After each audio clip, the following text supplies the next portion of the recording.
அதிதி படத்துடைய இயக்குனர் பரதன் பேசுகிறேன். நான் இதுக்கு முன்னாடி தில், தூள், கில்லி, மதுரை, குஸ்தி, வீரம் போன்ற படங்களுக்கு வசனம் எழுதியிருக்கேன். இளைய தளபதி விஜய் அவர்கள் தான் என்னை இயக்குனராக அறிமுகப்படுத்தினார். அழகிய தமிழ் மகன் படத்தில் அவருக்கு இந்த நேரத்தில் நான் நன்றி சொல்லிக்கிறேன். ஏன்னு கேட்டால் அவர் நினச்சதுனால தான் நான் ஒரு டைரக்டர் ஆனேன். என் மீது அவர் வைத்த ஒரு பெரிய நம்பிக்கையும் ஒரு அன்பும் தான் அதற்கு காரணம். இப்போ நான் அடுத்ததாக இயக்கக்கூடிய ஒரு படம் அதிதி. கொஞ்சம் இடைவெளி நான் இந்த படத்துக்காக எடுத்துட்டேன். என்ன கேட்டால், அடுத்து என்ன பண்ணணும் அப்படிங்கிறத ரொம்ப திங்க் பண்ணி பண்ணணும், ஒரு பிரமாதமான படம் பண்ணணும் அப்படிங்கிறதுக்காக ஒரு தேடலோடு வெயிட் பண்ணும்போது தான் இந்த படத்தை நான் பண்ணணும் அப்படின்னு சொல்லிட்டு முடிவெடுத்தேன். எனக்கு அதுக்கு ஒரு அருமையான தயாரிப்பாளர் கிடைச்சிருக்கார், திரு நிகேஷ் ராம் அப்படின்னு சொல்லிட்டு.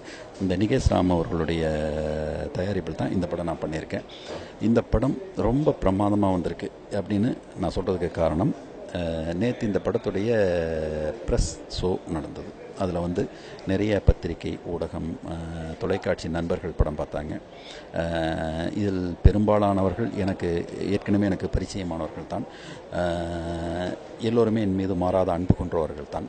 என்னிடம் ஒரு படத்தை பற்றி உண்மையான கருத்துக்களை பகிர்ந்து கொள்பவர்கள் தான்.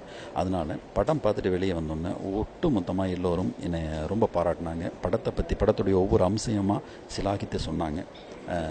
அது எங்களுக்கு பெரிய நம்பிக்கையை கொடுத்தது. ஏன்னு கேட்டால், ஒரு நாட்டுடைய ஏர்முனை,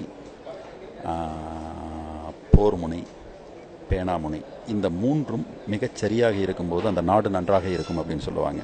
இந்த மூன்றாவது முனையான மிகச்சரியான தீர்ப்பு சொல்லக்கூடிய எனது நண்பர்கள் சொன்ன அந்த தீர்ப்பு, படம் ரொம்ப நல்லா இருக்குது, இந்த படம் பிரமாதமாக வந்திருக்கு, நீங்கள் தைரியமாக இருங்க, இது கண்டிப்பாக மக்களுக்கு போய் சேர வேண்டிய ஒரு கருத்து, இந்த படத்தில் நீங்கள் சொல்லியிருக்கிற கருத்து கண்டிப்பாக பரபரப்பாக எல்லாராலும் பேசப்படும், எல்லோராலும் யோசிக்கப்படும்னு சொன்னது எனக்கு ஒரு பெரிய நம்பிக்கையை கொடுத்துருக்கு.